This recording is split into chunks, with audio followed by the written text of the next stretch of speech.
Hey guys, আসসালামু আলাইকুম। কি অবস্থা সবার, কেমন আছেন? আশা করি আপনারা সবাই ভালো আছেন অ্যান্ড আল্লাহর রহমতে আমিও খুবই ভালো আছি।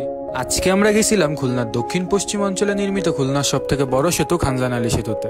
1.60 কিলোমিটার দৈর্ঘ্য ও 16.48 মিটার প্রস্থের এই সেতুটি 2005 সালে নির্মাণ করা হয়েছে। সেতুটি মোংলা বন্দর ও খুলনা দক্ষিণ পশ্চিম অঞ্চলের সকল জেলার সাথে যুক্ত হয়েছে, আর এই জন্যই খানজান আলী সেতুকে খুলনার প্রবেশদ্বারও বলা হয়ে থাকে। রূপসা নদীর উপর নির্মাণ করা হয়েছে বলে এটিকে অনেকে রূপসা সেতু হিসেবেও চিনে থাকে।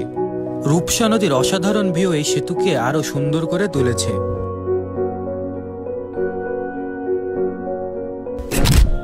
ও আর হ্যাঁ, উইকেন্ডের দিনগুলোতে খুলনার বিভিন্ন স্থান থেকে বিভিন্ন লোক আসে খুলনার রূপসা ব্রিজের সৌন্দর্য উপভোগ করতে। ব্রিজের ওই পারে রয়েছে সুন্দর একটি ক্যাফে অ্যান্ড রেস্টুরেন্ট, যেখানে আপনি আপনার ফ্যামিলি ও প্রিয়জনের সুন্দর সময় কাটাতে পারবেন। By the way guys, family ও প্রিয়জনে ঘোরার জন্য রূপসা সেতু হতে পারে খুলনার ভিতর আপনার জন্য একটি সেরা জায়গা। এখানে যেমন আপনি ফ্যামিলি ও প্রিয়জনের সময় কাটাতে পারবেন, তেমনি রয়েছে বিনোদনের জন্য অসংখ্য জায়গা।